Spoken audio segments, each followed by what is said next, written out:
오늘 말씀 마태복음 13장 3절에서 9절 말씀입니다.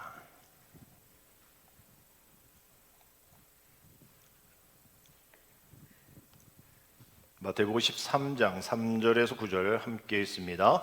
예수께서 비유로 여러 가지를 그들에게 말씀하여 이르시되 씨를 뿌리는 자가 뿌리러 나가서 뿌릴새 더러는 길가에 떨어짐에 새들이 와서 먹어버렸고 더러는 흙이 얇든 돌밭에 떨어짐에 흙이 깊지 아니하므로 곧 싹이 나오나 해가 돋은 후에 타서 뿌리가 없으므로 말랐고 더러는 가시떨기 위에 떨어짐에 가시가 자라서 기운을 막았고 더러는 좋은 땅에 떨어짐에 어떤 것은 100배 어떤 것은 60배 어떤 것은 30배의 결실을 하였느니라. 귀 있는 자는 들으라 하시니라. 아멘.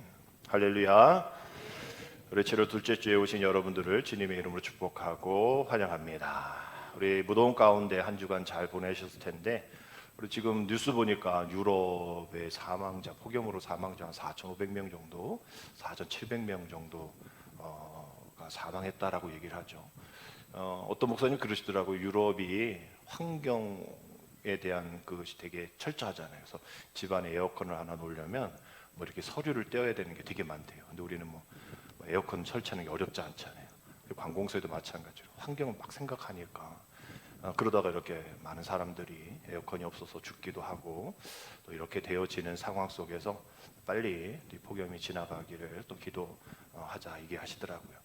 다행히 우리나라는 각 가정도 또 이렇게 우리 교회도 또 관공서에도 어디 들어가도 오히려 막 추울 정도잖아요. 그래서 좀 온도를 높여라 이렇게 얘기할 정도로 그나마 우리나라는 환경을 좀 덜 생각하는 것 같지만 그래도 이렇게 살아갑니다. 우리가 이렇게 가는 상황 속에서 또 뭐 서울도 날씨가 되게 덥고 또 금주도 되게 폭염으로 더울 것 같은데 한 주도 또 건강하게 또 믿음 가운데 살아가는 저와 여러분 되시기를 주님의 이름으로 축복합니다. 오늘 광고 말씀드린 대로 오늘 오후에 우리 교회 학교 어린이들이 우리 시원한 에어컨이 있는 고한 시네마에서 이 영화를 봅니다. 애니메이션 영화라 우리 어르신들은 안 보셔도 돼요. 근데 우리 어린이들이 오늘 보게 될 겁니다. 뭐 20몇 명 학생들 함께 볼 텐데 보기 전에 좀 한번 얘기를 하면 우리 어른들에게도 은혜가 되는 또 이야기라 나중에 여러분들이 한번 또 보시면 괜찮을 영화가 될 것 같아요.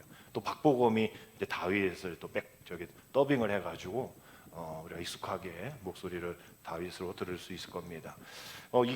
이 영화 제작비가 공식적으로 6천만 달러라고 해요. 하나로 한 900억 정도라고 하는데 이게 지금 뭐 애니메이션이잖아요. 또 기독교 영화인데 역대 사상 최대 규모라고 해요. 제작비가. 근데 더 흥미로운 것은 이 제작비의 한 3분의 2가 되어지는 한 4천만 달러가 이 기독교인들의 펀드로 이게 조성이 되었다라고 얘기를 해요. 600억 정도가. 그러니까 우리 기독교 영화, 애니메이션 영화 우리 다음 세대들에게 잘 보여주자 해가지고 막 모여서 펀드가 되어서 3분의 2가 이렇게 되어 모여졌다라는 거예요. 그래서 지금 더 하나의 또 붐이 일어나고 있는 것이 관객 릴레이 기부라는 게 있습니다. 우리나라는 있는지 모르겠는데 내가 영화를 봤어요. 다음 시간에 이거 봤으면 좋겠다 해가지고 미리 이 티켓 값을 내는 겁니다.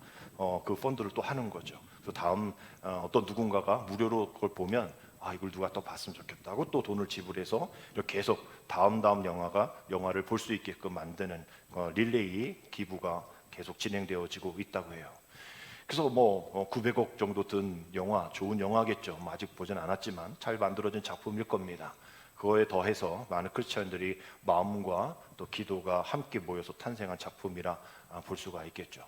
우리가 다윗이라는 이름이 참 우리에게 특별한 울림을 주는 이름입니다. 그래서 미국에서도 뭐 데이빗이라서 이름을 다윗으로 지는 이들이 많고요. 다윗 하면 우리가 하나님의 마음을 또 울린 또 하나님의 마음 앞에 드린 그런 사람 대표이죠. 거인 골리앗 앞에서도 흔들리지 않았던 믿음을 가지고 있었던 사람이며 또 넘어진 이후에도 하나님께 다시 돌아와 회복의 눈물까지 흘렸던 인물이면서 그 다윗의 삶은 한 사람의 인생 안에서 믿음이 어떻게 자라고 또 어떻게 훈련되어지며 어떻게 다시 하나님 앞으로 나아가게 되어지는지에 대한 부분들이 있는 사람입니다. 아마 오늘 전체는 아니겠지만 그 부분에 대해서 영화로 보여지겠죠. 무엇보다 다윗은 완벽한 사람이었는가? 아닌 거죠. 우리처럼 흔들리고 또 넘어지고 또 때로는 두려워했던 사람입니다. 그럴 때마다 우리가 하나님 앞에 다시 한번 우리도 다윗과 같은 사람 되어서 우리도 연약하고 하나님 앞에 내 자신을 세워갈 수 있는, 우리가 세상에서는 흠없는 영웅이 되어라, 또 힘 있는 영웅이 되어라 라고 얘기하며 우리 아이들에게 가르치지만 이 다윗은 그러지 않았던 사람이라는 것을 우리 자녀들에게 알려주고, 이 영화를 통해서 우리가 배우고 우리 성경의 말씀 통해서 우리가 알고 있는 이 사실을 우리 세대뿐만 아니라 다음 세대에게도 잘 전달할 수 있는 우리가 되어야겠죠. 세상에서는 힘 있는 자가, 또 권력 있는 자가, 또 이런 골리앗이 되어라라고 얘기하는 그런 모습 속에서 끊임없이 비교하고 더 뛰어나고 더 밟고 일어서라 하는 이 상황 속에서 이 거대한 이 정보와 기술이 골리앗 같은 이 세상 앞에서 정말 우리는 아무것도 없는, 보잘것 없는 그러한 우리의 모습으로 보여지겠죠. 그러나 이 다윗의 이야기를 통해서 우리에게 조용하지만 분명한 진리를 하나 주고 있는 것이죠. 가장 크고 화려한 것이 언제나 강한 것은 아니다라는 사실입니다. 다윗의 손에 들린 것이 눈에 보이지 않는 작은 물맷돌이지만 그 돌을 던지는 순간, 그 하나님을 신뢰하는 그 순간 그 돌이 우리의 모든 아픔, 슬픔, 고난, 염려, 걱정 모든 것을 무너뜨릴 수 있는 가장 큰 무기가 된다라는 것이죠. 더 많은 기술이나 더 빠른 정보가 아니라 세상에 붙이는 그 이름보다 하나님의 말씀으로 자신을 바라보는 눈과 또 어떤 상황 속에서도 하나님이 함께 하신다라는 그 약속을 붙잡는 그 믿음, 그 믿음의 물맷돌이 이 시대의 가장 강력한 무기가 된다라는 말씀입니다. 간절히 바라기는 이번 여름 행사가 시작되는 7월 우리 교회학교 어린이들이 정말 이 다윗과 같이 하나님의 마음에 합한 자 되어서, 또 그리고 그 아이들을 위한 이를 위해서 기도하는 우리 부모들이, 교회가 모두 믿음의 손에 다른 것이 쥐어지지 않고 정말 믿음의 물맷돌을 다시 쥐어줄 수 있는 우리가 되어질 수 있도록 여러분 끝없이 기도할 수 있는 한 달 되어지기를 주님의 이름으로 축복합니다. 오늘 말씀은 그러한 사람이 되어서 그런 천국을 소망하면서 어떻게 믿음으로 살아갈지에 대한 말씀을 우리 주님께서 해주신 그 13장의 말씀인데요, 이 13장에서는 비유가 7개가 나옵니다.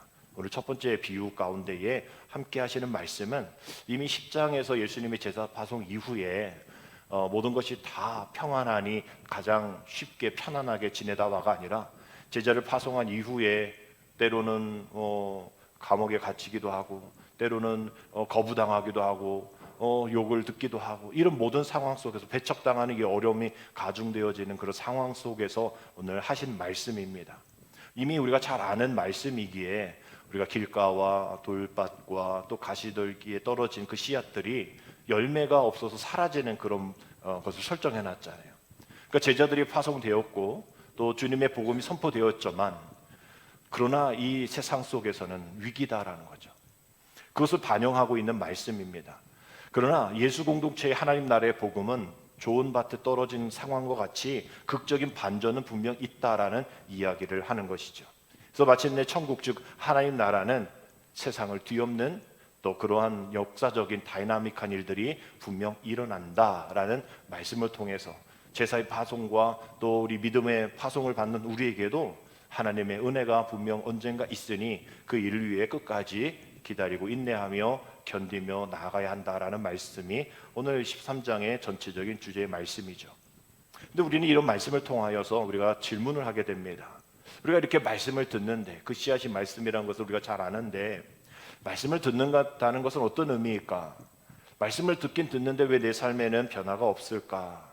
매일 주일 이렇게 말씀을 듣고, 또 누군가는 새벽을 통하여서 말씀을 읽고, 또 수요 예배도 참여하면서, 또 속회를 통하여서, 또 때로는 유튜브나 또 텔레비 방송을 통하여서 많은 말씀을 듣는데도 내 말씀을 많이 듣는데 삶은 변하지 않고, 은혜는 받았는데 늘 내 안에는 분노가 차고, 또 미워하는 사람 보면 가슴이 두근거리고 욕하고 싶고, 결단을 했는데 내 습관은 여전히 그대로인 상황 속에 위로는 받았다고 했는데 여전히 염려가 더 커지는 우리의 상황을 이해하지 못하는 것이죠. 분명 아멘으로 막 고백했는데 여전히 나의 생각, 나의 뜻 굽히지 않는, 아멘이 네 그렇게 하겠습니다라는 고백이잖아요. 그럴 줄 믿습니다라는 고백인데 내 뜻, 내 의지가 아닙니다라는 것을 선포하는 것인데 여전히 내 입술로는 아멘으로 해놓고 여전히 굽혀지지 않는 고집스러운 자신의 뜻을 바라보게 된다라는 것이죠. 그러면서 왜 나는 말씀을 들어도 잘하지 않을까? 왜 내 말씀을 통해서 정말 이 사라지는, 여전히 분노하고 시기하고 질투하고 고집을 부리는 어린아이와 같은 신앙을 가지고 있을까를 질문하게 되어지는 것이죠. 예수님은 바로 이런 문제를 잘 알고 계시기 때문에 우리에게 해답을 주시려듯 말씀하시는 겁니다. 그 당시 바닷가에 앉으셨죠. 그 당시 이렇게 예배당이 있는 것, 시원하게 에어컨이 있는 게 아니고 또 이렇게 마이크가 있는 것이 아니기 때문에 예수님은 언덕에서 이렇게 바람이 부는 그런 스피커 역할을 하는 거죠. 우리도 야호하면 이렇게 퍼지듯이 언덕에서 밑에 있는 제자들 사람들에게 말씀하시고 또 배 위에 올라가셔서 해변에 있는 이들에게 그 해풍을 통해서 말씀을 하시면 바닷가에 앉아 있는 사람들이 그 얘기를 들을 수 있는 그 모습을 가지시면서 말씀을 선포하셨죠. 그 바닷가에서 앉으셔서 큰 무리가 모여 있을 때에 배를 타시고 그 해변에 앉아 있는 그들에게 갈릴리 호수의 바람이 잔잔히 불어 있고 또 물결이 잔잔히 흔들리는 그런 상황 속에서 사람들은 예수님이 어떤 말씀을 하실까, 오늘은 어떤 말씀을 주실까 기대하면서 들으실 때에 오늘 3절과 같이 예수께서 비유로 여러 가지를 그들에게 말씀하여 이르시되 씨를 뿌리는 자가 뿌리러 나가서 라고 말씀을 시작합니다. 씨를 뿌리는 자가 나가서 씨를 뿌렸다라는 말씀을 하셨을 때 마치 우리 이 태백, 삼척 이런 이 지역의 탄광에 대한 이야기라면 우리 그때 그랬지, 광부도 그랬지, 우리는 바로 알아듣는 것처럼 그 당시 그 사람들은 씨를 뿌리는 자가 뿌리러 나가서라는 말씀을 하셨을 때 아는 말씀이구나, 낯선 장면이 아니구나, 농부가 씨앗을 주머니에서 메고 나가겠지, 또 그것을 손으로 씨를 움켜쥐고 흩어 뿌리겠지, 그 씨가 바람을 타고 흘러나가서 어떤 것은 길가에 떨어지고 어떤 것은 흙에 얕은 돌밭에 떨어지고 어떤 것은 가시들기에 떨어졌겠지, 어떤 것은 좋은 땅에 떨어졌겠지, 그런 것을 바로 이해할 수 있었던 상황이었을 겁니다. 근데 그 다음부터죠. 왜 결과가 다르게 나타났을까? 왜 어떤 씨는 새들이 와서 먹어버렸고 어떤 씨는 싹이 났지만 금방 말라버리고 어떤 씨는 자랐지만 가시가 막아버렸을까? 그래서 열매 맺지 못했을까? 그런데 어느 땅에서는 열매를 잘 맺혀서 100배, 60배, 30배 열매를 맺혔을까를 질문하게 됩니다. 왜 씨는 같은데 결과가 달랐을까? 지금 이 시대에 우리에게 말씀하시는 겁니다. 우리가 말씀을 같이 듣는데 어떤 사람은 은혜 받고 어떤 사람은 변화되지 않는가? 하나님의 말씀이 능력이 없어서인가? 하나님의 손이 짧아서인가? 하나님의 구원이 닿을 수 없을 정도로 너무 멀리 있어서인가? 라는 질문을 하게 되어지는 것이죠. 오늘 말씀은 그 질문부터 시작하게 되어지는 것입니다. 그러나 중요한 것은 씨는 동일한 씨라는 거예요. 사실 한 가지는 씨는 문제가 없다는 겁니다. 문제는 씨가 아니라 우리의 마음밭이라는 것이죠. 우리 주님은 그것을 이야기하시는 겁니다. 씨는 같은 씨라는 거죠. 생명이 있는 하나님의 말씀은 같다라는 겁니다. 말씀 자체가 약해서가 아니라는 거예요. 문제는 씨에 떨어진 그 장소, 자리, 그 상황, 모든 우리의 존재라는 것입니다. 말씀을 받아들이는 우리의 마음의 문제라는 것이죠. 성경에서 이 듣는다라는 이 이야기가 나올 때는 단순히 우리가 귀로 듣는 일차적인 것만 얘기하는 것 아닙니다. 구약에서는 그 듣는다를 쉐마라고 얘기하죠. 쉐마, 들으라라고 얘기하는 쉐마. 이 쉐마는 세 가지죠. 귀로 듣고, 그 다음에 마음으로 받아들이고, 삶으로 순종하라는 겁니다. 그러니까 들으라라는 것은 일차적으로 그냥 들어, 너 청각적인 달팽이가 이렇게 하고 들어가 아닌 거예요. 거기서 더 지나서 마음으로 받아들이고 삶으로 실천하라는 거죠. 우리 한번 따라할까요? 귀로 듣고 마음으로 받아들이고 삶으로 순종한다. 이것이 쉐마입니다. 들으라.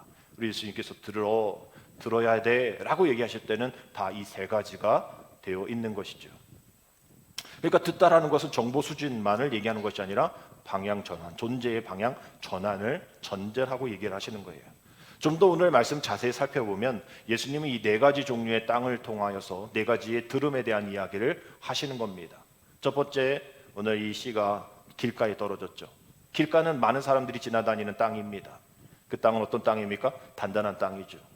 부드럽지 않습니다. 그러니 씨가 땅 속에 들어갈 수가 없죠. 표면 위에 놓일 수밖에 없는 겁니다. 오늘 말씀을 19절에서 예수님이 이렇게 해석하시죠.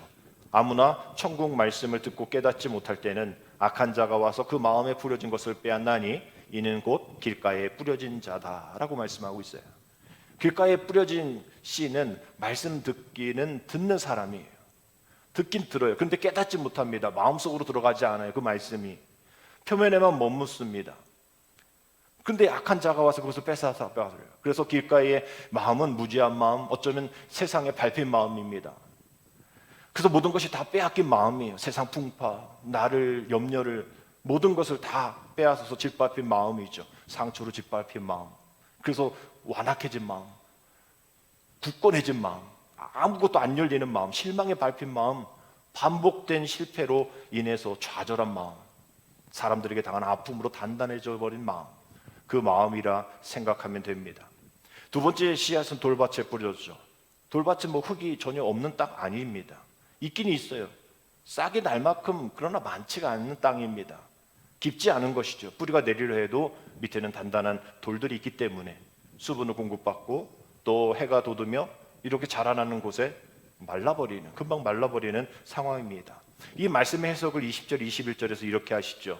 돌밭에 뿌려졌다는 것은 말씀을 듣고 즉시 기쁨으로 받되 그 속에 뿌리가 없어 잠시 견디다가 말씀으로 말미암아 환난이나 박해가 일어날 때에는 곧 넘어지는 자다라고 얘기해요. 돌밭에 뿌려진 사람 냉담한 사람 아닙니다. 아주 뜨거운 사람이에요. 기쁨으로 받는 사람입니다. 설교를 듣고 감동하는 사람이에요. 눈물도 흘립니다. 결단도 합니다. 이젠 달라져야지. 근데 오래가지 못하는 사람인 거예요. 왜? 뿌리가 없기 때문에. 여전히 씨는 문제가 없어요. 뿌리 없는 신앙은 뜨거운 햇빛 앞에서 오래 버티지 못하는 그러한 돌짝밭 같은 내 마음의 문제인 겁니다. 세 번째는 가시떨기에 떨어진 씨죠. 길가처럼 바로 빼앗기지는 않는 땅입니다. 돌밭처럼 곧 말라버리지도 않는 땅이죠. 자라긴 합니다. 어느 정도 성장합니다. 그러나 열매가 없죠. 왜냐하면 가시가 함께 자라기 때문입니다. 이 말씀을 22절에서 예수님께서 설명하시죠. 가시떨기에 뿌려졌다는 것은 말씀을 들으나 세상의 무엇과 염려와 재물의 유혹에 말씀이 막혀 결실하지 못하는 자다. 아마 이 말씀이 현대인에게 가장 가까운 말씀일 겁니다. 우리는 말씀을 거부하지 않아요. 말씀을 싫어하지도 않습니다. 이렇게 예배도 드립니다. 기도도 합니다. 말씀도 잘 듣습니다. 또 찾아 듣기도 하죠. 그런데 열매가 없다라는 거예요. 왜냐하면 말씀뿐만 아니라 함께 자라는 것이 이 염려이기 때문이죠. 기도도 하지만 기도하면서 불안해하는 마음도 같이 하는 것이죠. 말씀을 들어서 은혜도 큰데 돈 걱정, 세상 걱정, 자녀 걱정, 걱정도 함께 큰 거예요. 천국은 말하고 있지만 이 땅에서 내가 어떻게 살아갈까? 이 현실적인 강력한 이 염려와 걱정이 더 큽니다.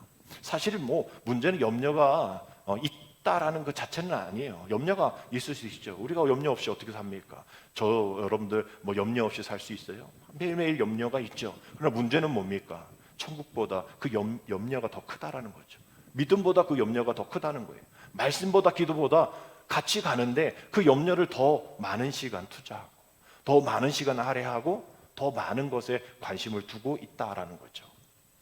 그것이 문제입니다. 염려가 말씀보다 더 빨리 더 크게 성장하고 자라고 있다라는 것이죠. 가시떨기의 비극은 씨가 죽은 게 아닙니다. 막혀있고 열매가 없다는 점이죠. 여전히 씨는 문제가 없습니다. 문제는 내 마음의 염려의 가시가 더 크다라는 것이죠. 이제 예수님은 문제의 실마리를 네 번째 씨앗에서 해결해 주시죠. 좋은 땅입니다. 씨가 좋은 땅에 뿌렸다는 이야기가 이 모든 이 문제 해결의 실마리를 허락해 주시는데 이 네 번째 땅에 대해서도 23절에서 말씀하시는데요. 우리 23절은 같이 읽겠습니다. 좋은 땅에 뿌려졌다는 것은 말씀을 듣고 깨닫는 자니 결실하여 어떤 것은 100배, 어떤 것은 60배, 어떤 것은 30배가 되느니라 하시더라. 아멘. 좋은 땅도 말씀을 듣죠. 주목해야 될 점은 듣기만 하고 끝나는 것이 아니라 깨닫는다예요. 또 염려를 맺는다는 겁니다. 근데 우리가 여기서 조심해야 될 것은 이 말씀을 들으면서 우리는 자꾸 다른 사람을 쳐다보죠. 나는 좋은 땅인데 너는 왜 가시밭이야? 너는 왜 길가야? 너는 왜 돌짝밭이야? 라면서 주님이 이거를 비교해라라고 나눠주신 말씀이 아니고 나를 비추어서 거울로 삼아라. 이 내 부류에 이 사람은 내 안에 분명 있다라고 말씀하신 것인데 내 마음을 진단하지 않고 타인을 진단하고 정죄하는 그런 사람들이 있다라는 거죠. 저 사람은 길짝밭, 전 돌짝, 저 사람은 가시야. 근데 생각나는 사람이 있을 겁니다. 우린 그러면 안 된다라는 거죠. 내가 생각나야 되는 거예요. 나는 어떤 사람인가, 어떤 땅인가. 근데 좋은 땅은 처음부터 좋은 땅이었을까요? 우리가 농부나 뭐 작은 텃밭 만들면서도 우리가 잘 알잖아요. 좋은 땅은 처음부터 완벽한 땅 아닙니다. 앞에 있었던 그 모든 그 땅들의 시작이었겠죠. 그 농부가 그 가시밭과 돌 같은 그런 모든 그 땅을 엎어버리고 골라내고 뿌리 뽑고 거름을 주고 흙을 부드럽게 만들었을 때에 되어진 땅일 겁니다. 그러니까 좋은 땅은 타고난 마음이니까 아닐 거예요. 분명 내 마음을 하나님이 경작해 주셔서 내 마음이 너무나 단단하고 내 마음이 너무나 돌짝밭 같아서 너무나 내 마음이 가시밭 같아서 이건 뭐 하나 심어도 자라지 못하는 그 상황 속에 있었던 내 마음을 하나님께서 농부 되신 하나님께서 내 마음을 뒤집어 부셔가지고 경작해 주셔서 거기에서 거름을 주시고 부드럽게 만드신 흙으로 사람을 만드셨던 그 첫 아담과 하와의 그 모습을 다시 우리에게 허락하여 주셔서 다시 온전하고 귀한 흙으로 돌아갈 수 있도록 우리가 하나님 앞에 경작을 허락하여 주셔서 주신 마음이라 생각하면 될 겁니다. 오늘도 내 삶 속에 있는 돌을 골라주시고 내 마음, 내 말, 내 행동 모든 눈빛 이 안에 있었던 모든 그 가시 돋아나 있었던 가시를 다 제거하여 주옵소서. 내 안에 온전히 주님의 옥토밭만 되어질 수 있도록 주님 땀 흘려 주시옵소서. 오늘도 우리가 기도해야 한다라는 것이죠. 오늘도 이것이 우리의 삶 가운데에 시각에 따라 달라질 수 있는 겁니다. 나는 상처받은 돌짝밭 같은 가시밭과 같은 사람이야. 나는 안 돼. 해도 안 돼. 열매가 없어. 자라지도 않아. 우리가 이렇게 고백하고 실망할 필요는 없다라는 것이죠. 다시 한번 기도하면서 우리의 이런 부족한 모습들, 내 안에 뽑히지 않았던 쓴 가시와 같은 모든 것들을 다 주님께서 뽑아 주실 수 있도록 내 마음을 주님 앞에 내어 드리면 주님은 우리의 마음밭을 다시 경작해 주셔서 다시 한번 옥토밭으로 좋은 밭으로 하나님께서 허락해 주시리라 믿습니다. 오늘 우리가 이 비유에서 놓치지 말아야 할 부분이 바로 이 부분이에요. 이 씨를 뿌리는 자가 뿌리로 나가서라고 되어 있어요. 씨를 뿌리는 자가 뿌리로 나가면 좋은 밭에만 뿌려야 될 겁니다. 근데 오늘은 이 농부가 참 이상하게도 길가에도 또 돌짝밭에도 가시밭에도 뿌렸다라는 것이죠. 이 현명한 방법 아닐 겁니다. 효율적이지 않을 거예요. 낭비일 겁니다. 그런데도 오늘 이 비유에 나온 이 농부는 나가서 뿌리는데 좋은 밭에만 아니라 다른 잘 되어지지 않을 것 같은 그런 밭에도 같이 뿌렸다라는 거예요. 이것이 바로 우리가 믿음의 눈으로 바라봐야 될 일들인 겁니다. 하나님은 오늘도 우리에게 낭비인 것 같고 헛수고 같은 우리에게 찾아오셔서 그 자그마한 가능성만 하나를 보고 그 부드러운 마음을 주시기 위해서 오늘도 우리의 마음밭에 뿌리신다는 거예요. 옅은 마음밭에도 뿌리시고 굳은 마음밭에도 뿌리시고 정말 단단한 그러한 돌짝밭 같은 내 마음에도 오늘 주님은 농부 되신 주님은 우리에게도 뿌리신다라는 거예요. 하나님 나라는 누구에게나 열려있는 문이기 때문에 여전히 그 씨는 문제가 없기 때문에 우리에게 생명 있고 살아있는 그 씨가 우리에게 심겨지기를 원하면서 오늘도 우리에게 뿌리시고 계신 주님의 애쓰심을 우리는 기대해 봐야 한다라는 겁니다. 신학자이며 인문학자인 달라스 윌라드가 마음의 혁신이라는 책에서 좋은 땅은 단순히 착한 마음인가? 아니라는 거예요. 그리스도의 성품을 입어서 전인격적인 변화를 가져가는 사람이다라고 얘기합니다. 이 변화가 어떤 한 가지가 아닌 거예요. 생각도, 감정도, 의지도, 몸도, 관계도, 영혼 전체가 하나님께로 방향을 세워져 가는 참된 변화가 바로 우리의 이러한 좋은 땅이다라고 얘기를 하고 있습니다.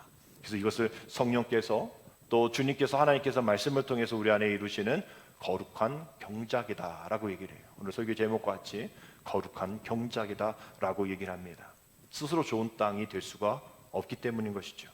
우리가 우리의 마음, 우리의 모든 것을 주님 앞에 내어 드려야 됩니다. 드릴 때에 옥토밭이 되어지는 것이죠. 우리 주님이 이미 우리에게 미랄이 되어서 그 십자가라는 그 길가에 떨어진 씨앗처럼 보일 것 같은, 실패한 것 같은 그러한 십자가를 통하여 그 죽음에서 부활의 생명을 싹을 터 올리셨다는 겁니다. 죽어서 많은 열매를 맺을 수 있는 터전을 열어주신 것이죠. 여전히 심겨진 씨앗엔 문제가 없습니다. 문제는 우리의 마음일 것이죠. 다시 한번 우리가 하나님, 우리의 마음을 포기하여 주지 말아 주옵소서. 다시 한번 하나님 은혜로 하여 주시고 좋은 땅 반드시 100배, 60배, 30배 열매를 맺듯이 내가 100배는 아니어도 나는 30배가 아니어도 괜찮습니다. 제발 열매 맺게 하여 주옵소서. 오늘 이 말씀 가운데에 열매가 맺혔다라는 점이 중요한 겁니다. 저 사람은 왜 100배인데 나는 왜 30배야? 서로 경쟁하라는 게 아니에요. 중요한 점은 모두에게, 좋은 땅에는 모두에게 열매를 맺었다라는 사실인 것이죠. 하나님 우리를 서로 비교하고 경쟁하도록 만들어주지 않으셨습니다. 각자의 자리에서 각자 맡은 달란트 은사대로 열매를 맺도록 부르신 것이죠. 어떤 마음 때문에 여러분 열매 맺지 못합니까? 어떤 상황 때문에 여러분들 지금 열매 맺지 못하고 있습니까? 많은 100배, 60배, 30배 아니어도 되는데 우리는 어제보다 오늘이 더 나은 열매를 맺으면서 살아야겠죠. 그러기 위해서 오늘도 거룩한 하나님의 경작이 일어날 수 있도록 여러분의 마음을 열고 주님을 받아들이셨나요? 이것이 주님을 향한 우리의 초청이 되어야 할 텐데 우리는 주님은 우리에게 계속 문을 여시면서 말씀의 씨앗을 뿌리려고 하시는데 우리는 계속 도망가고 있는 것이죠. 염려에 붙잡혀서 초조해하고 다른 것을 더 신뢰하면서 미워하는 사람을 용서하라 하셨는데 그를 향해 더 한 걸음 한 걸음 나아가라 했는데 더 그 사람을 미워하고 용서하는 마음을 더 거둬들이는 우리들의 모습이 더 많다라는 것이죠. 돈을 붙들고 살았던 사람이 이제 나눠줘라, 이제 섬겨라, 그리스도를 향해 사용해라 라면서도 여전히 자기 중심적으로 움켜쥐는 삶을 살고 있지는 않은지, 늘 자기 중심적이라 세상에 자기 중심으로 돌아가야 한다라는 그런 모습으로 살아가서 아무 열매 없는 그런 모습으로 남아있지는 않은지를 다시 한번 살펴봐야 합니다. 오늘의 마지막 말씀 비유를 마치면서 구절은 이렇게 이야기하죠. 우리 함께 있습니다. 귀 있는 자는 들으라 하시니라. 그 자리에 귀 없는 자가 어디 있겠습니까? 다 귀가 있겠죠. 다 귀가 있을 텐데 이런 말씀을 하시면서 마무리하신 겁니다. 귀 있는 자는 들으라. 너가 오늘 이 말씀을 들었다고 해서 귀 있는 것이 아니야. 마음에 새기고 삶으로 그 모습을 보여줘야 해. 너가 그렇게 살아야 해. 듣긴 들어도 못 들을 때가 너무 많잖아. 귀로는 들었는데 마음으로 닫혀 있어. 은혜는 받았다 하지만 삶이 여전히 굳어 있네. 우리 마지막 우리에게 주시는 말씀일 겁니다. 우리 안에 이러한 마음이 있다면 주님 다시 한번 귀를 열어 쉐마 대신 주님의 말씀을 듣고 내 마음을 다시 한번 새롭게 되어서 내 삶이 변화되어 사람들이 너 왜 변했어? 라고 이야기할 수 있는, 그래서 당당하게 나 주님 믿고 주님의 말씀을 듣고 내 마음이 이러이러한 마음이었는데 이제 좋은 마음이 되어지고 좋은 밭이 되었어. 난 이제 이렇게 살 거야 라고 증거할 수 있는 우리가 되어질 수 있도록 다시 귀 있는 자는 들으라라고 말씀하는 겁니다. 우리 안에 가시떨겨 같은 마음이 있다면 뽑아야죠. 어찌 그냥 둘 겁니까? 그냥 못 들죠. 저도 이번 주에 또 요로 결석이 또 와가지고 아주 고생하고 또 뭐 그렇게 살았습니다. 가서 또 했는데 어떻게 된지 모르겠어요. 지금 다음 주에 또 가야 되는데 여러분 그걸 그냥 두고 있으면 못 살죠. 여러분도 요로 결석 있으신 분 알 거예요. 이거 뭐 해산의 고통이다. 저 애 벌써 3번 낳았다 그랬는데 이거 지금 추가가 돼가지고 2번 다 애 5번 낳는 것 같은 경험을 하게 되는 쇠석만 지금 5번째인데 이거 너무 힘들다면 그냥 두면 될까요? 살 수 있을까요? 못 삽니다. 오늘도 조마조마한 거예요. 또 지금 이렇게 돼가지고 응급실 가면 어떨까? 전에 한 3번째쯤에 응급실 주일날 그렇게 고생해서 새벽에 응급실 갔다가 1부 예배 왔다가 또 응급실 갔다가 다시 2부 예배 왔다 설교한 적이 있는데요. 제발 주님 주일에만은 이렇게 돌들이 왔다 갔다 하지 않게 해주시옵소서. 기도하면서 오는데요. 여러분 그거 그냥 두면 안 되잖아요. 여러분 몸속에 잘못된 거 그냥 두면 안 되잖아요. 암이 있으면 제거해야 되고. 우리 김옥중 원사님 오늘은 헤어스타일이 너무 멋지신데 항암 치료를 하셔야죠. 저렇게 나으셔야죠. 간증하셔야죠. 여러분 그냥 갖고 있으면 안 돼요. 가시떨기 뽑아버리셔야죠. 돌 뽑아버리셔 빼야죠. 여러분 굳어있는 마음 다시 한번 두드려서 부드럽게 다시 한번 하나님 내 마음 가운데 완악한 마음이 아니라 부드러운 마음하게 있게 하여 주셔서 다른 사람이 가시와 같이 내 마음을 찌른다 할지라도 내 마음에 좋은 옥토가 되어서 그럴 수 있지. 뭐 이상한 말 들어도 그럴 수 있지. 본심은 아닐 거야. 내가 잘못 들었을 거야. 라면서 내 마음에 여유가 있고 내 마음밭이 풍성해지는 열매가 있어야 될 텐데 조금만 누가 뭐라 그러면 나도 그렇게 반응하고 실망하고 염려하고 저주하고 또 슬퍼하고 이런 것들이 더 많이 자라게 되어지면 아무리 주님이 말씀을 하셔도 아무리 내가 예배 가운데 참여하고 말씀을 듣는다 할지라도 열매를 맺을 수 없게 되어지면 우리는 그러한 어려움 가운데 살게 된다라는 겁니다. 바라기는 우리가 모두 말씀을 함께 듣고 또 함께 붙들고 서 얼마가 될지 모르겠지만 누군가는 100배, 누군가는 60배, 누군가는 30배 열매를 맺게 되겠지만 우리 모두에게 중요한 것은 옥토가 되어서 열매 맺자라는 거죠. 그 열매로 함께 풍성한 하나님 나라를 누리자라는 겁니다. 함께 그렇게 누리지 못한 이들과 함께 나누자라는 거예요. 그래서 우리는 축복의 통로가 되자라는 거죠. 오버플로우, 우리 충만한 교회는 오버플로우입니다. 뭐가 있어야 넘칠 수 있는 거예요. 없어서는 넘칠 수가 없어요.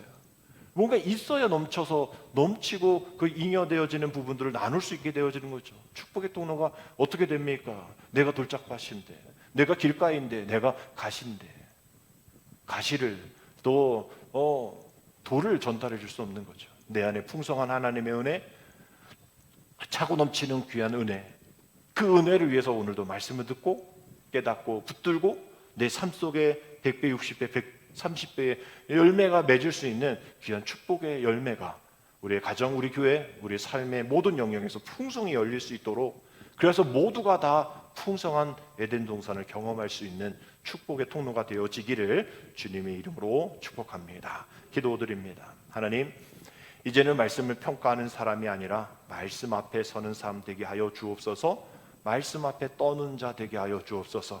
그 말씀을 남에게 적용하는 이가 아니라 먼저 나에게 적용하여서 그 말씀으로 감동받고 끝나지 아니하고 작은 순종으로 열매로 응답하는 우리 되게 하여 주옵소서. 우리가 기억해야 될 것은 시간 문제가 아니라는 것, 하나님의 말씀은 살아있고 복음은 능력이 있음을 우리가 알고 문제는 내 마음에 있음을 기억하여서 오늘도 우리가 간절한 기도로 우리의 마음밭을 경작해 달라고 기도하며 좋은 열매 맺을 수 있는 우리가 되어질 수 있도록, 그래요 이 열매로 우리의 가정 안에, 우리의 자녀 안에, 우리의 모든 삶 속에서 모든 것이 하나님의 은혜로 축복으로 충만해지는 그런 열매 맺는 그런 사회, 가정, 교회 되어질 수 있도록 인도하여 주옵소서. 예수님의 이름으로 감사하며 기도드립니다. 아멘.